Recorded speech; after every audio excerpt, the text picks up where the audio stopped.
तो एक इंटरेस्टिंग खबर आ रही है। इंटरेस्टिंग खबर ऐसी जैसे सुनकर के एक बार के लिए आपका दिमाग चकरा जाएगा। कैसे?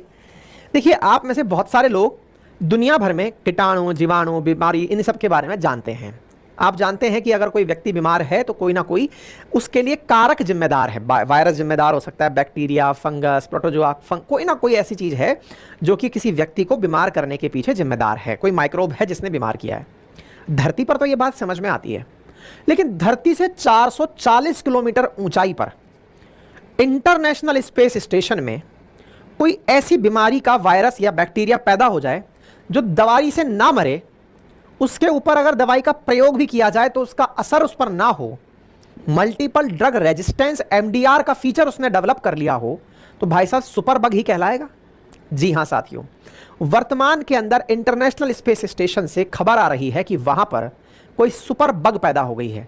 स्पेस स्टेशन के अंदर सांस के अंदर बीमारी के लिए एक ऐसा कारक जन्म ले चुका है कि जो लोग वहां पर अंदर हैं, स्पेस स्टेशन के अंदर हैं, उनके सांस के माध्यम से एक बीमारी उनके शरीर में एंट्री कर सकती है। ऐसा कोई बाहरी कीटाणु, जीवाणु वहां पर विकसित हो चुका है। आज का सेशन इसी सुपर बग के बारे में है। चर्चा कैसे लाइमलाइट में आई, सारी बातें बताएंगे, लेकिन इसके साथ साथ कुछ अतिरिक्त जानकारी भी देंगे।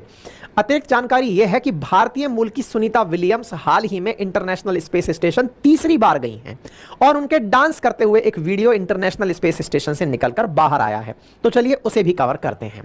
साथियों, इंटरनेशनल स्पेस स्टेशन के अंदर भारत की तरफ से तो नहीं है, नासा की तरफ से है, लेकिन भारतीय मूल की सुनीता विलियम्स इस बार स्पेस में तीसरी बार पहुंची हैं और स्पेस बग की सूचना बाहर आती है। तो देखिए, Sunita Williams in space, danger loom as respiratory system infection space bug.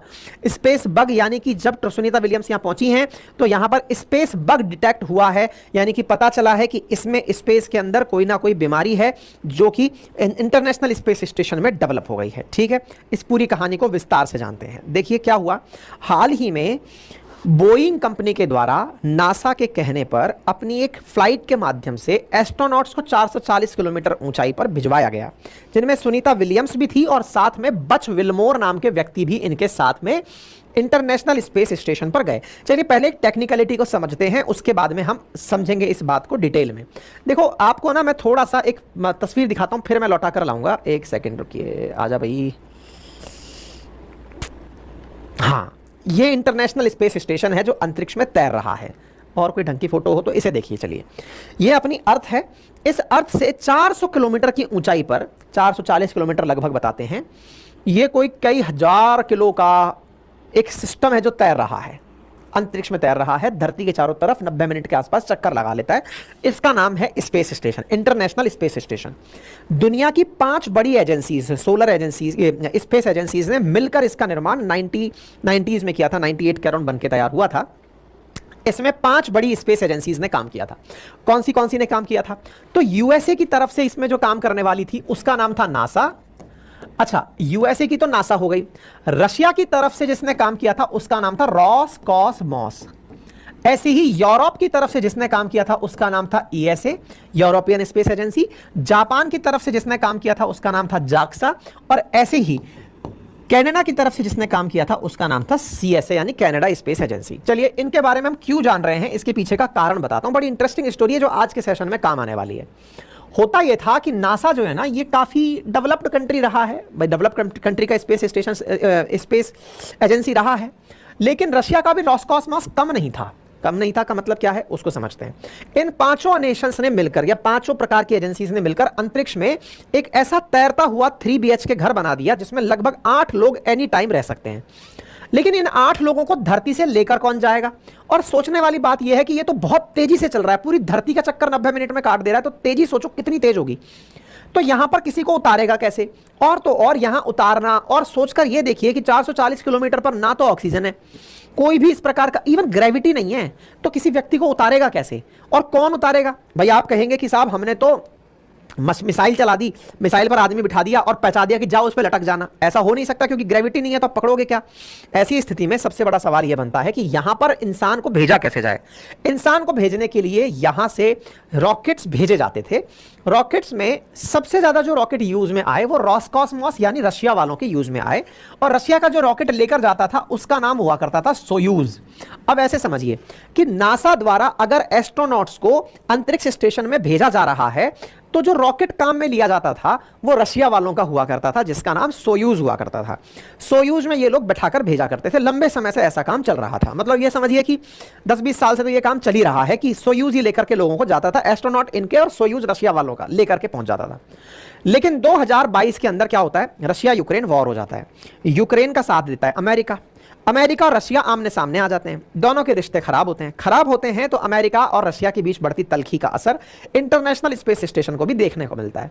इस स्थिति में सोयूज की उड़ान को रशिया रोकने की कह देता है कि साहब देखो, बहुत हुआ सम्मान, धरती पर लड़ रहे हैं और अंतरिक्ष में साथ जा रहे हैं, ये अच्छी बात नहीं है, हम अपना सोयूज की यात्रा रोकते हैं। अमेरिका ने कहा रोक लेना, थोड़ा समय हमें भी दो ताकि हम कोई दूसरा रॉकेट डेवलप कर लें ताकि इंटरनेशनल स्पेस स्टेशन पहुंचाया जा सके। यहां तक बात समझ में आई। तो रशिया ने कहा ठीक है, क्योंकि यहां पर इतने सारे एस्ट्रोनॉट्स हैं और मिलकर हमने इसको बनाया है, तो हम अपनी सेवाएं आपको देते रहेंगे, तब तक आप अपना बना लीजिए। तो ये दोनों के बीच में सलाह मशवरे के बीच में नासा ने अपनी तरफ से अपनी प्राइवेट एजेंसीज को बुलाया और कहा कि आप लोग जो है ना सोयूज की तरह ही एक, मतलब यहां से वहां पहुंचाने के लिए, लोगों को ले जाने के लिए एक रॉकेट बनाइए। तो नासा के कहने पर स्पेस एक्स बोले तो स्टारलिंक वाला स्पेस एक्स, और मतलब एलन मस्क वाला स्पेस एक्स, और दूसरा एक और कंपनी जिसका नाम है बोइंग, ये दोनों कंपनी पहुंचती है नासा के पास कि सर हम तैयार हैं, बताइए क्या बनाना है। तो साहब इन दोनों ने 4 साल में ही, मतलब नासा को बना करके, स्पेस एक्स ने तो दे दिया ड्रैगन नाम से एक ड्रैगन कैप्सूल बनाकर दे दिया कि आप चिंता मत करिए, आपको स्पेस में अगर किसी को भेजना होगा सोयूज छोड़िए, ड्रैगन से भेजिए। और बोइंग ने अपनी तरफ से भेज दिया स्टारलाइन, मतलब स्टारलिंक नहीं, स्टारलाइन नाम से इन्होंने अपना रॉकेट कैप्सूल बनाकर दे दिया कि साहब अगर चाहिए तो हमारे रॉकेट से आप भेज सकते हैं। ठीक है, आज जो आप न्यूज सुन रहे हैं सुनीता विलियम्स वाली, सुनीता विलियम्स इसी बोइंग की पहली उड़ान में इंटरनेशनल स्पेस स्टेशन गई हैं। अब तथ्य को रिलेट कर लिया आप लोगों ने। सोयूज अभी तक रिटायर नहीं हुआ है, लेकिन अमेरिका ने उसका रिप्लेसमेंट तैयार कर लिया है और बोइंग की तरफ से भेजे गए स्टारलाइन के माध्यम से एटलस वी रॉकेट के माध्यम से लॉन्च किया गया, और कैप्सूल स्टारलाइन के अंदर सुनीता विलियम्स को कहां भेज दिया, आईएसएस में भेज दिया। तो मतलब एक प्रकार से यह समझिए कि नासा ने सोयूज का अल्टरनेट एक नहीं 2 बना लिया। अब आप पूछेंगे कि क्या इतने दिन से सोयूज के भरोसे ही चल रहे थे क्या? नहीं, नासा इससे पहले 2011 तक अपना एक शटल यूज किया करता था जिसका नाम ही स्पेस शटल था। स्पेस शटल रिटायर हो चुका है और उसकी जगह फिर सोयूज आया। सोयूज के बाद अब ड्रैगन और स्टारलाइन आ गया है। तो ये बोइंग वाली जो जानकारी है, ये उम्मीद है अब आपको प्रॉपर तरीके से समझ में आ गई होगी। ठीक है ना? तो ये स्टारलाइन के बारे में मैंने बता दिया, स्टारलाइनर नाम है इसका। इसके माध्यम से भेजा गया है, जिस रॉकेट के साथ चढ़ा के भेजा गया है उसका नाम एटलस वी है। एटलस वी पर यह स्टारलाइनर है जिसमें कि क्रू को भेजा गया है। ये रहा क्रू को ले जा रहा स्टारलाइनर, जिसे आप लगा हुआ यहां देख सकते हैं। यहां पर जो धक्का देने के लिए काम में आया है इसका नाम एटलस वी है। इसके अंदर सुनीता विलियम्स और बैठ करके इंटरनेशनल स्पेस स्टेशन पहुंची हैं। तो अलायंस एटलस वी के माध्यम से लॉन्च किया गया है, और ये इसकी लॉन्चिंग की कुछ तस्वीरें हैं जिनको आप यहां पर देख सकते हैं। ठीक है साहब, तो उम्मीद है कि ये सारी बातें, कौन कौन गए हैं, तो विल्मोर गए हैं जो ऑलरेडी 178 डेज अंतरिक्ष में रह चुके हैं, और सुनीता गई हैं जो 322 दिन ऑलरेडी अंतरिक्ष में रह चुकी हैं। ये इनकी कुछ तस्वीरें हैं जिन्हें आप देख रहे हैं जाते हुए। ठीक है साहब, इससे पहले कौन जाता था? सोयूज जाता था। तो ये कंटेंट यहां तक क्लियर हो गया, कोई दिक्कत तो नहीं है। चलिए, तो ये मैंने समझा दिया, आगे की तरफ और क्या समझाना है ये बता दिया। इंटरनेशनल स्पेस स्टेशन में पहुंचे हैं। 28,000 किलोमीटर प्रति घंटे की रफ्तार से स्पेस सेंटर जो है ना वो घूमता है, और पृथ्वी के 24 घंटे के अंदर 16 चक्कर पूरी तरह से काट लेता है। इतनी स्पीड के साथ चलता है। तो सुनीता विलियम्स जो है वो यहां पर पहुंचती हैं, और पहुंच करके उनका एक वीडियो वायरल होता है जिसमें कि वो अंदर एंट्री करके डांस करती हुई दिखाई दे रही हैं। मतलब इस तरह से खुश होते हुए यहां पर जब पहुंची है इंटरनेशनल स्पेस स्टेशन में, तो उनकी तस्वीर काफी ज्यादा सोशल मीडिया पर साझा की जा रही है। स्टार लाइनर से पहुंची है, बोइंग का पहला एयरक्राफ्ट है जो लेकर के गया है, तो ये अपने आप में खुशी की चीज है। एक जो अच्छी तस्वीर आई जिसे देख करके आपको मजा आ जाएगा, आप देखिए कि ये आईएसएस का है और ये स्टार लाइनर है। देखिए कितना करीबी से परफेक्शन के साथ ये इसके साथ कनेक्ट होने जा रहा है। देखिए ये तस्वीरें आपको साइंस के प्रति जिज्ञासा बढ़ाती हुई दिखेंगी कि किस प्रकार से ये जो कैप्सूल है ये जाकर के आईएसएस में कनेक्ट होने के लिए जा रहा है। देखिए यहां पर ये प्रॉपर कनेक्ट होते हुए जाता हुआ आपको ये वाला स्टार लाइनर दिख रहा है जो आईएसएस में जाकर कनेक्ट हो रहा है। ठीक है, अब आप इस तरह से देखिए कि अगर हम आईएसएस को ऐसे समझें तो ये रहा स्टार लाइनर जो कि कनेक्ट हो गया अपने साथ सवारियों को लेकर के। ऐसे ही क्रू 8 ड्रैगन के नाम से भेजा हुआ था स्पेस एक्स ने, उनका ये रहा जुड़ा हुआ। ऐसे ही सिग्नस नाम से कोई रॉकेट गया हुआ जो जोड़ करके रखा होगा, ऐसे ही सोयूज, ऐसे ही प्रोग्रेस आपको यहां पर जुड़े हुए दिखाई दे रहे हैं। ठीक है साहब, लोगों को ले जाने का सिस्टम समझ में आ गया। फिर सवाल आता है यहां पर कि ये तो पहुंच गए, अब स्पेस बग की क्या कहानी है। तो असल मायने में वैज्ञानिकों को यहां पर एक बैक्टीरिया पता चला है जिसका नाम है एंटीरोबैक्टर बुगेंडेसिस। ये जो बुगेंडेसिस है, एंटेरोबैक्टर बुगेंडेसिस, इसकी जानकारी मिली है। बोले इसने अपने अंदर दवाओं के प्रति प्रतिरोधक क्षमता विकसित कर ली है, और प्रतिरोधक क्षमता ऐसी विकसित कर ली है कि ये स्पेस बग इंसान जो कि यहां पर रह रहे हैं उनकी श्वसन प्रणाली को संक्रमित कर रही है। मतलब आप सोचिए कि अंतरिक्ष में 440 किलोमीटर की ऊंचाई पर इतनी ज्यादा साफ सफाई, प्रिसीजन, एक्यूरेसी के साथ चीजें ले जाकर गई हैं, वहां पर एक बैक्टीरिया जब डेवलप हो जा रहा है, और वो बैक्टीरिया सुपर बग हो रहा है। मतलब कि उसके अंदर एडीआर डेवलप हो गया है, यानी कि एंटी ड्रग रेजिस्टेंस उसके अंदर डेवलप हो गया है। दवाइयां उस पर काम ही नहीं कर रही हैं, साथ ही साथ वो इतनी प्रेशर कंडीशंस में भी अपने वेरिएंट बना लिया है।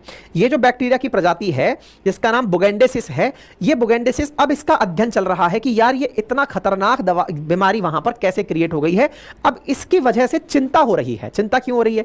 जैसे अपने घर परिवार के अंदर तो क्या होता है कि घर की सफाई करनी हो, तो बोले क्या करो, बोले खिड़की खोल दो, बढ़िया से सूरज की रोशनी आने दो, हवा क्रॉस होने दो।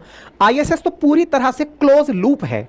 उस पूरे क्लोज लूप में, क्योंकि वायुमंडल की हवा तो वहां पहुंचती नहीं है, यहीं से ऑक्सीजन भेजा गया है, उसी ऑक्सीजन से पूरा क्लोज सिस्टम चल रहा है। तो उस सुपर बग का ट्रीटमेंट कैसे किया जाए जिस पर दवाइयों का असर बंद हो गया, ये एक वैज्ञानिकों की बड़ी चिंता बन गया, एक नई चिंता है वैज्ञानिकों के लिए। दूसरा, वहां पर इतने सारे लोग ऑलरेडी रह रहे हैं। जैसे कोरोना जब आया था तो वो सांस के थ्रू फैलने वाली बीमारी थी, हालांकि वो वायरस था, लेकिन ये जो बुगेंडेसिस है, ये बैक्टीरिया है, ये भी सांस के थ्रू फैल रहा है। तो अगर ऐसी स्थिति में स्पेसक्राफ्ट के अंदर गए हुए जो हमारे वैज्ञानिक हैं, उन्हें अगर ये बीमारी होती है तो ये अपने आप में एक बहुत बड़ी चिंता का विषय बनेगा।